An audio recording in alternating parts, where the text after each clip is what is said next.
Notre Dame lost a commitment on the defensive line this week, but they're still in strong position to finish with a great D-line class in 2025. Plus, which former Notre Dame players improved their draft stock the most at the Senior Bowl? That's all coming up in today's edition of Locked On Irish.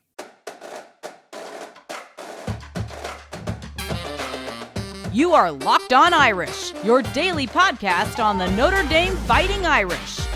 Part of the Locked On Podcast Network, your team every day. What's up and welcome to Locked On Irish. Today is Thursday, February 8th, and thank you for making this your first listen of the day.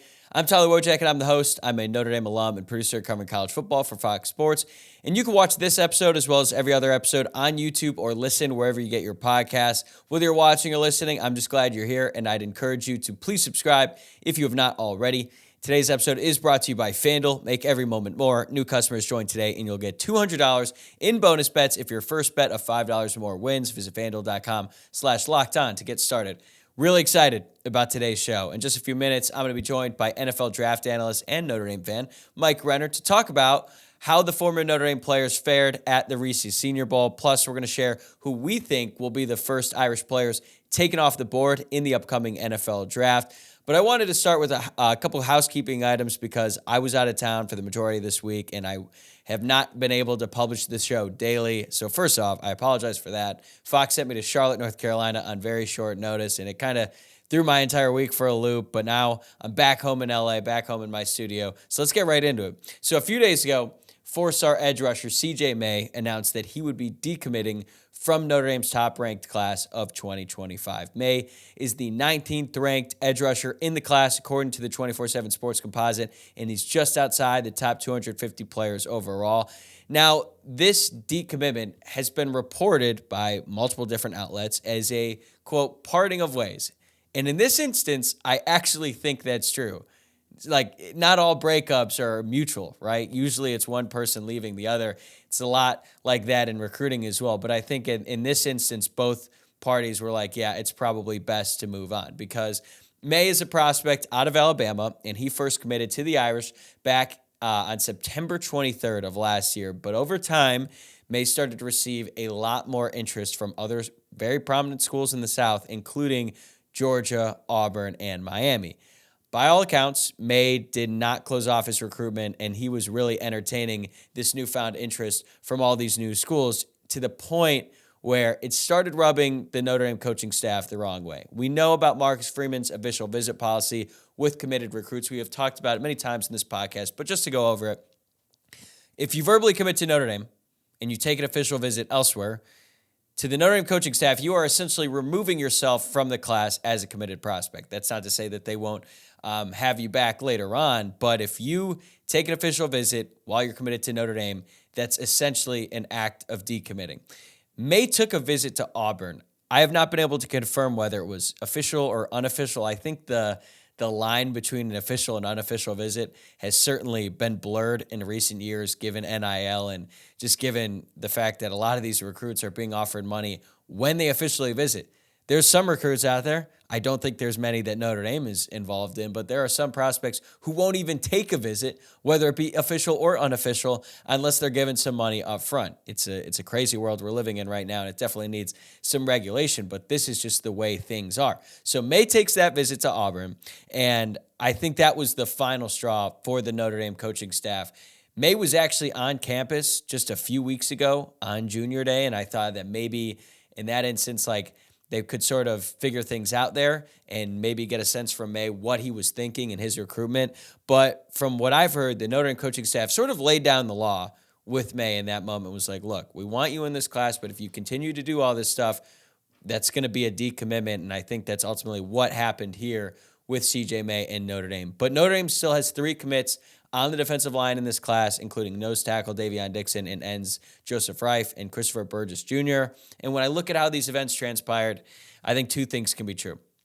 Losing May is certainly a blow to the recruiting class because I think he's a pretty good prospect that could eventually turn into a really good player later on. I think he's definitely a developmental prospect, but still, there's certainly some traits there that would excite you, and I think that's a big reason why these schools like Georgia and Auburn are looking into him. But I also don't think that May is good enough to warrant the drama that could potentially ensue here if Notre Dame tried to hang on to him. Because if you think about the past couple of years, Notre Dame has definitely had some committed prospects entertain other schools in the past, and the staff didn't move on from them. Like, let's think about last year.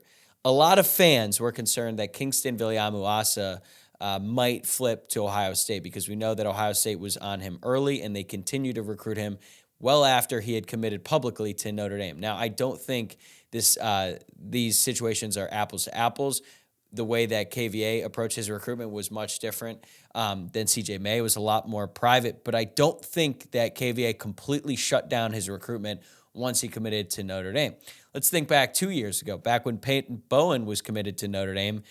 Bowen did all sorts of things publicly that normally would not be okay for a committed prospect. He was taking a bunch of unofficial visits to Texas A&M and Oklahoma after he had already committed to Notre Dame. And I think everyone saw the writing on the wall that there was a good chance that he could flip, but he was so good and he would be such a difference maker the moment that he stepped on campus at Notre Dame that Notre Dame continued to recruit him really hard, and he was still technically a committed prospect in Notre Dame's class. So in recruiting, the same rules don't really apply to every prospect, and that might not be entirely fair, but it's true. And it's true in a bunch of different areas of life. Just think about your job and how you are at the workforce. Like, if you're really good at what you do, you're probably going to be given a little more leeway than someone who also works with you who's probably not as good and not considered as valuable to the company that you work for. Now, there's limits to everything, obviously, but I think that in the case of May, I don't think the coaching staff looked at him as worth the headache, to be honest. He was on campus at junior day, like I just mentioned, so they clearly wanted him to be a part of the class. But if he was going to continue to drag this out, publicly flaunt commitment or interest from other schools, especially schools who were taking either in-home visits or they were attending his high school, he was publishing that for the world to see, and you could tell that he was certainly interested in those schools despite the fact that he was committed to Notre Dame. So I feel like the coaching staff just looked at it and was like, you know what, it's not worth it. They're still very active in the pursuit of Damian Shanklin. He's the 4-star edge rusher out of Warren Central in Indianapolis. Tom Loy and Steve Wiltfong from 24/7 Sports have both put in crystal ball predictions that Shanklin will eventually commit to Notre Dame publicly, and that would be a massive get for the Irish. I think he's a much better prospect than May. I think he's physically more developed, and I think that he has a chance to be really, really special at the college level. And obviously, it'd be great to have both, right? Like, it'd be great to have CJ May, and it'd be great to have Damian Shanklin in the same class. But Notre Dame is also in the mix for other talented defensive line prospects as well, in addition to Shanklin, including Jarquez Carter and Javion Campbell as well. They could still close with a really strong defensive line class in 2025, despite the loss of CJ May, so long as they're able to add Shanklin and maybe one or both of Carter or Campbell. So yes, it is a loss for Notre Dame, but I think in the long term, this is probably better off with a class. Notre Dame likes to get guys committed early, and then they like to keep them around. Notre Dame approaches recruiting differently than other schools. They don't like to be in the really dramatic recruitments. I think that, as a matter of fact, the coaching staff learned a lot from the whole Peyton Bowen situation. I think some of the lessons that they learned in that situation, they're actually applying here, and I think that's part of the reason why they decided to move on from CJ May. So yes, it is a loss. I still think they're going to close with a really strong class, specifically on the defensive line, but overall as well. They're still the top-ranked class in 2025, and they've got a lot of momentum on the recruiting trail going forward here. So I think this is just a blip on the radar, and things are still going really well for Notre Dame recruiting. All right, now let's switch things up. Let's bring on Mike Renner with his thoughts on which Notre Dame players impressed the most at the Senior Bowl. It's coming right up. Happy Super Bowl week to all who celebrate from FanDuel, America's #1 sportsbook. If you're like me, Super Bowl Sunday is all about scoring the best seat on the couch, grabbing your favorite football snacks, and placing some super bets.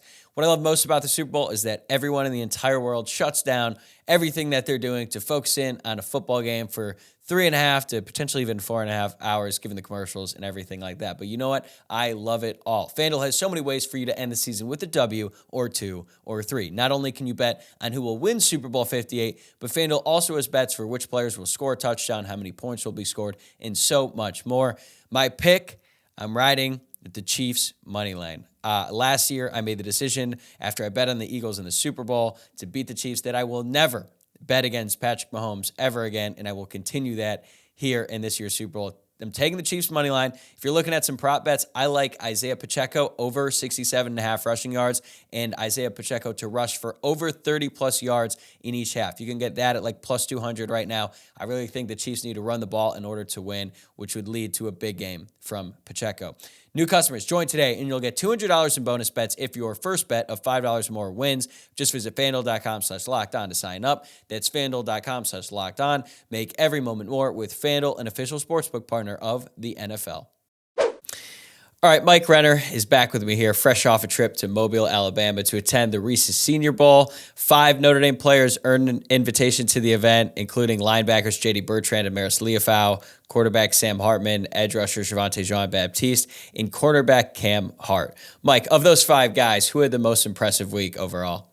It had to be Cam Hart. He was one of the best corners in attendance. I wouldn't put him as the best corner in attendance. Quinyon Mitchell is going to be a first rounder, was there, and he was pretty darn good. But after him, he was in the mix for the second best corner there, truthfully. I mean, it's going to be eye of the beholder after that. But he had some great reps against a guy in Tez Walker from North Carolina, who you may have seen in first round mocks. I don't think you're going to see him in first round mocks anymore, but you may have seen him there like his legit NFL talent, and shut him down. And this is obviously an avenue where he's thrived over the course of his career at Notre Dame, playing press man coverage.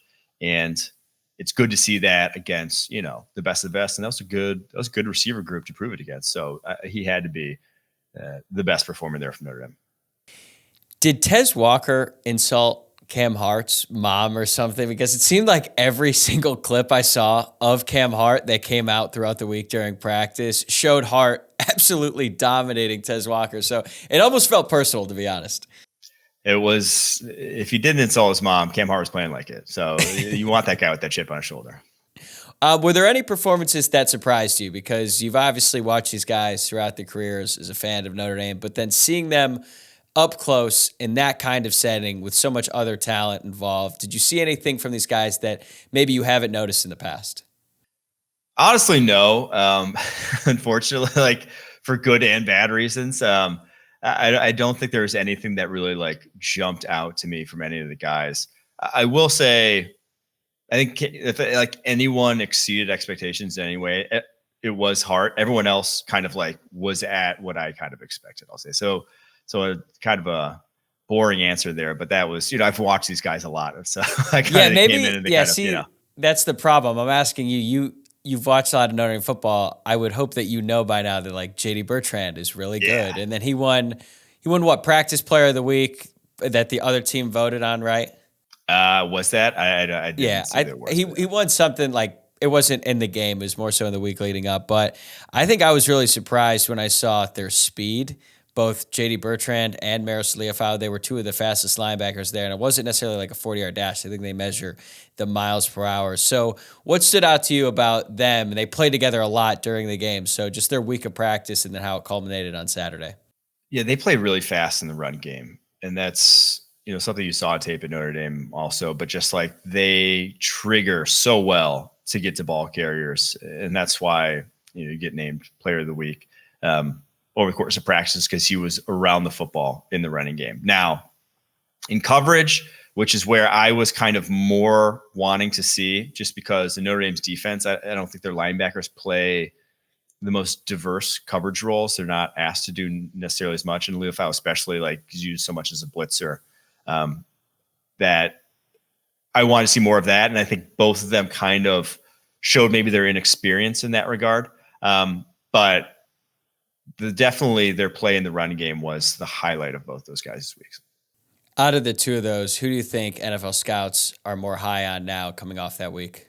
I guess Leofau. I mean, you saw him in the blitzing one-on-ones against running backs, just, kind of have his way. That's what he brings to the table. Just definitely brings more of an edge and more of a physical presence too. I mean, he has better traits for, the NFL in terms of body type, just in terms of play strength, those sort of things that they're looking for. Whereas Bertrand really kind of behind the 8 ball in that regard, really has an uphill climb to being considered like a 3-down linebacker for someone. What are we to make of Sam Hartman's performance? Because the stats are not good. He played a lot. I think he played almost 3 full quarters, but he finished 7 of 25 passing for just 69 yards. He did look pretty effective as a runner. I think that was probably the only thing he had going for him in the actual game. But it sounded like he had a good week leading up to the game in practice. And in fairness to Sam, the way that the game is set up with the rules and everything, it's not necessarily ideal for quarterbacks. And I think early on his receivers weren't doing him any favors, but he still struggled quite a bit. I think what we can make is that he'll be a fantastic color commentator someday. Definitely better than Jason Garrett on the mic in the booth. That's pretty unfortunate, man. That's pretty brutal. Yeah, I mean, like, there's just not real sugarcoating it. Honestly, like, he got an invite to the Senior Bowl as almost like a career achievement. Hey, you went to Notre Dame, you're a big name, we're going to give you the invite. But as far as prospects go, I never expected him to get drafted. And after that performance, you know, he may not make a roster next fall, to be honest. Wow. You think it was that? But I thought he'd maybe at least get signed as an undrafted free agent. You think that might even be a struggle too now? I mean, like, everyone gets signed, right? He'll get signed, but I'm saying, like, make the final 53 would be surprising to me. Yeah. I mean, it's tough to argue that. What do you think it is? Because it almost felt like he played in a pro style offense at Notre Dame. So I think that helps him. And I think he at least showed what he could do in that style of offense. It might not have gone as well as he would have expected, or I think a lot of us Notre Dame fans would have hoped for. But still, just to see him in that setting, he looked uncomfortable. He looked unsure. Now, again, especially early on, he was really chucking it down the field. So he came out really aggressive, and he just wasn't able to convert on some tough passes that I thought the receivers could have caught. And then it just really went south from that point on. Like, what do you think happened with him in his game? Yeah, I will say also, when you have a weaker arm, which obviously he does compared to guys like Bo Nix, Michael Penix, you rely on timing way more, right? You have to be anticipatory with your throws to make them work.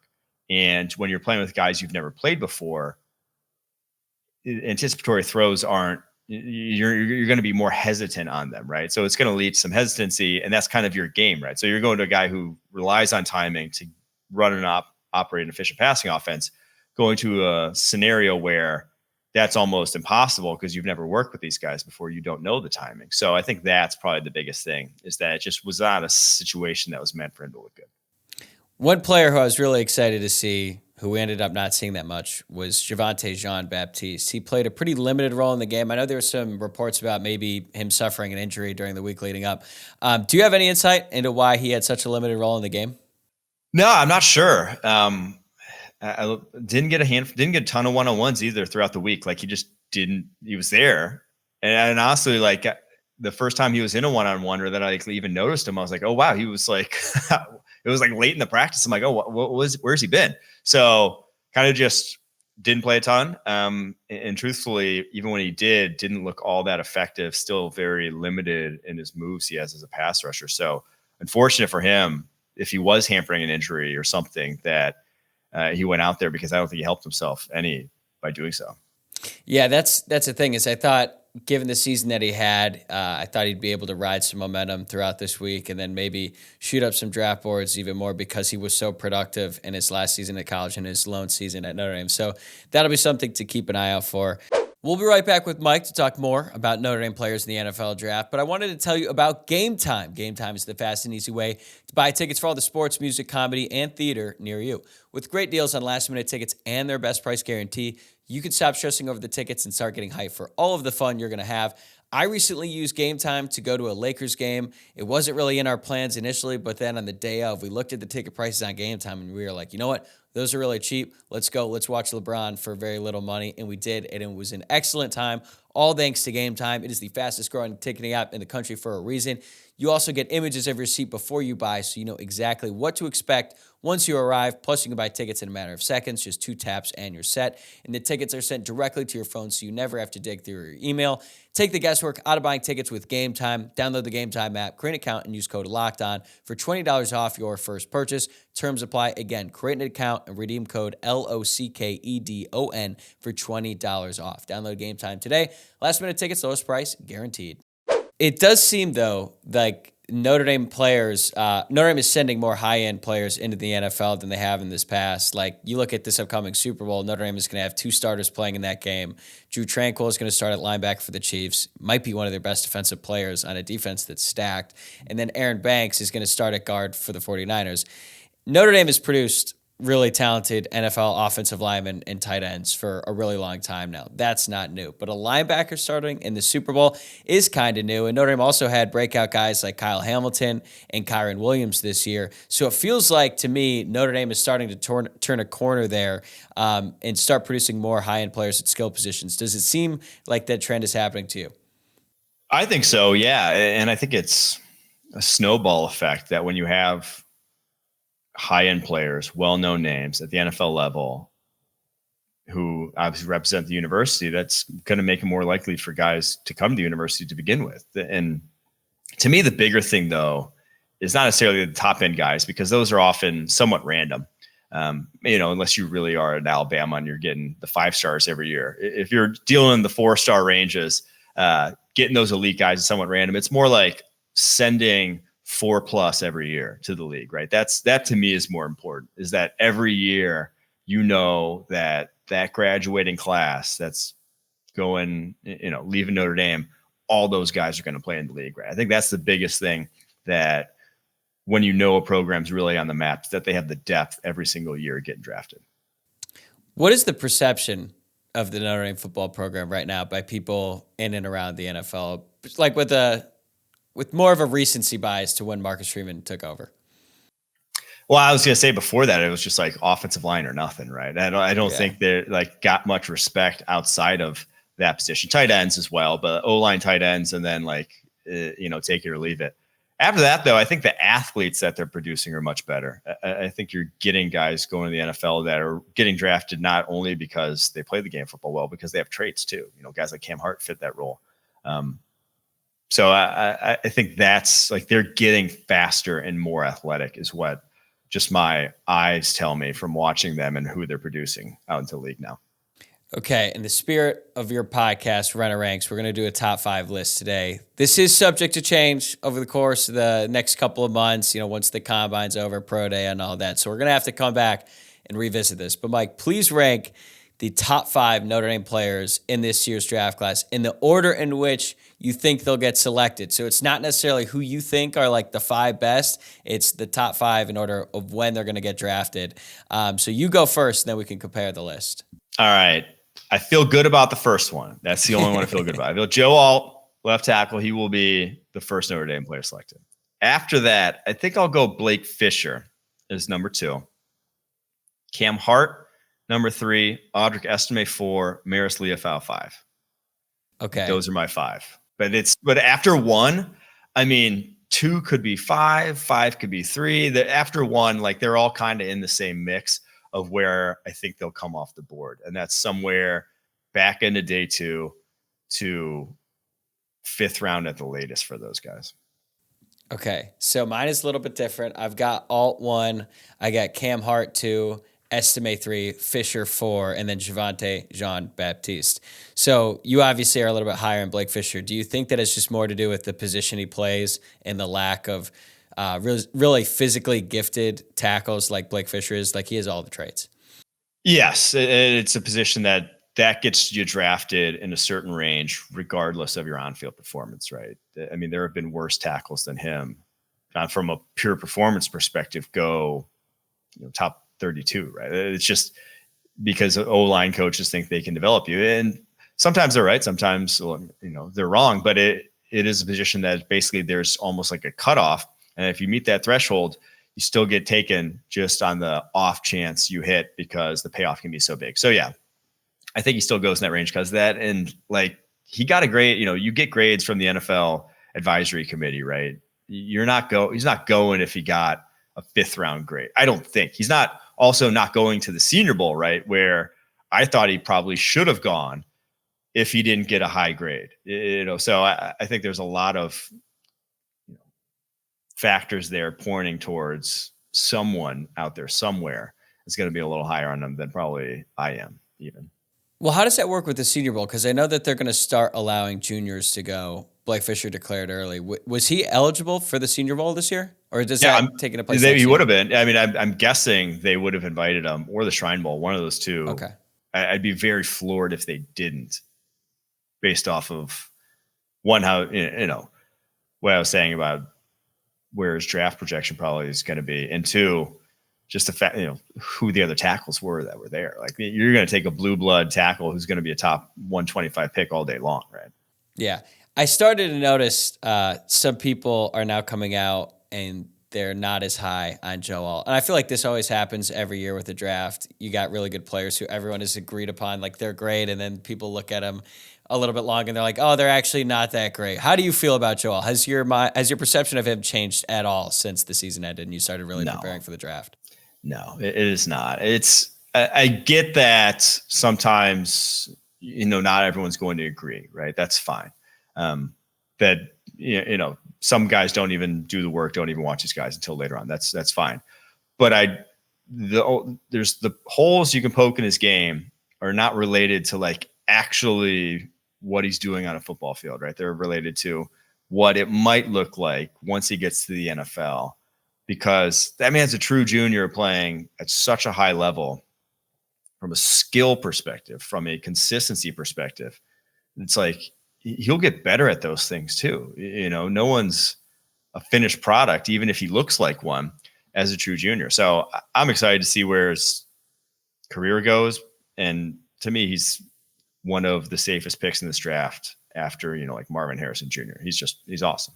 Yeah, I totally agree with you there. I had a feeling that's where you were going to take it. Which of these guys has the most to prove at the NFL Combine? Because I feel like some positions, the Combine really, you're not going to do that much if you're an offensive lineman unless you're like really bad, unless you have a really bad performance. But I feel like, skill positions, it means a lot more. So who do you think has the most to prove in Indianapolis? Yeah, I think either Cam Hart or Javonte Jean-Baptiste. Like, it's both those are the two positions that traits will matter the most. One, Cam Hart because of the shoulder. Two, and Javonte Jean-Baptiste because like he looks the part on like it's all there kind of physically. It's just like how well is he going to test in the realm of, is he a high-end developmental project from a physical perspective, or is he just like kind of a low-end developmental project and then will fall lower onto day 3 if that's the case? Yeah, I think when you see him in person, he just looks like such a physical specimen. I'm hoping for the best there.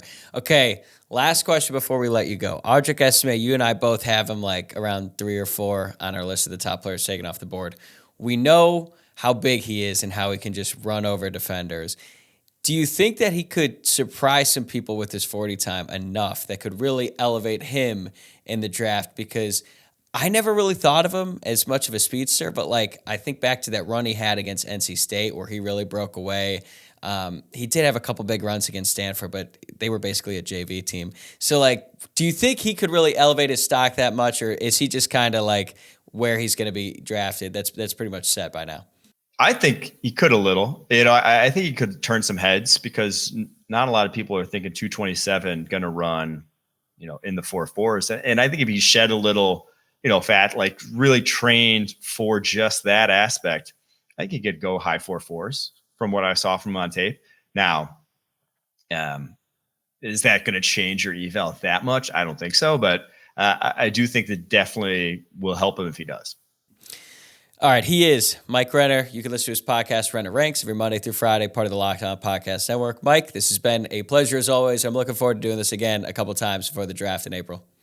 For sure, Tal. Thanks for having me, brother. All right, that is going to do it for today's episode. Thanks again for making Locked On Irish your first listen of the day. Be sure to tune in to tomorrow's episode. I'm going to have Luke Smith back on, and we are going to go over the biggest what-if moments in Notre Dame athletics in our lifetimes. It could be fun. It might be a little bit sad because I feel like a lot of the what-ifs usually ended pretty negatively for Notre Dame, but I still think it's going to be a lot of fun. I hope you join us tomorrow. Remember to subscribe on YouTube and wherever you get your podcasts. You can also follow the show on social media. The X account is at Locked On Irish. The Instagram is at Locked On Irish Pod, and my personal X account is at Tyler, WOJCIAK. See you guys tomorrow.